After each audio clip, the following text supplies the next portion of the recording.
तच्छ्रेययेतयोरेकं तन्मे ब्रूहि सुनिश्चितं।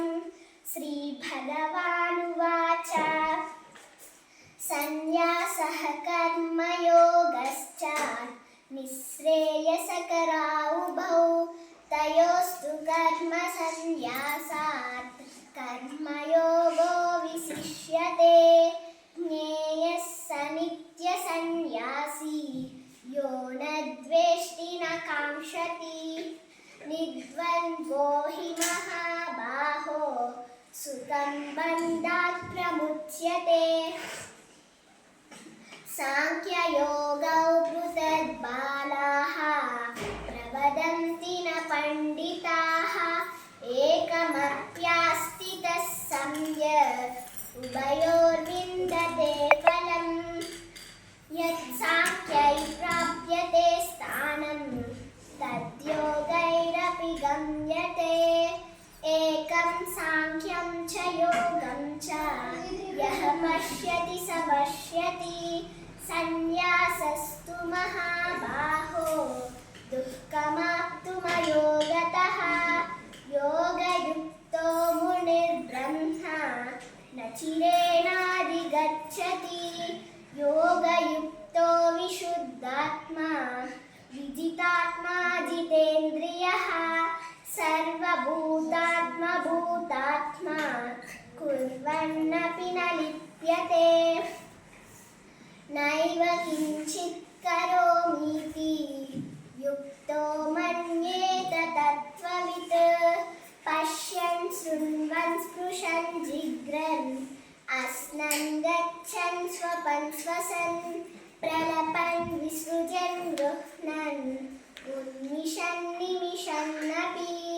इन्द्रियाणीन्द्रियार्थेषु वर्तन्त इति धारयन् ब्रह्मण्यादाय कर्माणि सङ्गं त्यक्त्वा करोति यः। लिप्यते न स पापेन पद्मपत्रमिवाम्बसा। कायेन मनसा बुद्ध्या केवलैरिन्द्रियैरपि योगिनः कर्म कुर्वन्ति सङ्गं त्यक्त्वात्मशुद्धये। युक्तः कर्मफलं त्यक्त्वा शान्तिमाप्नोति नैष्ठिकीम्। अयुक्तः कामकारेण फले सन्तो निबध्यते।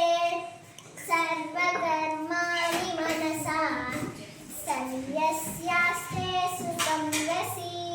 नवद्वारे पुरे देहि नैव कुर्वन्न कारयन्।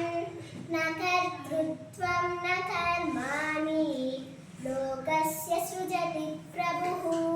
न कर्मफलसंयोगं स्वभावस्तु प्रवर्तते। नादत्ते कस्यचित् पापं न चैव सुकृतं विदुः।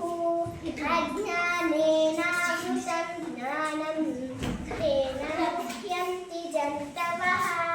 तद्बुद्धयस्तदात्मानः तन्निष्ठास्तत्परायणाः गच्छन्त्य पुनरावृत्तिं ज्ञाननिर्धूतकल्मषाः। ज्ञानेन तदज्ञानं येषां नाशितमात्मनः तेषामादित्यवज्ञानं प्रकाशयति तत्परम्। विद्या विनयसम्पन्ने ब्राह्मणे गविहस्तिनि सुनिचैव स्वपाके च पण्डिताश्रमदर्शिनः।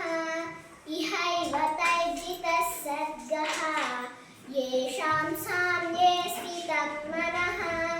निर्दोषं हि समं ब्रह्म तस्मात् ब्रह्मणि ते स्थिताः। न प्रहृष्येत् प्रियं प्राप्य नोद्विजेत् प्राप्य चाप्रियम्। स्थिरबुद्धिरसम्मूढः ब्रह्मविद् ब्रह्मणि स्थितः।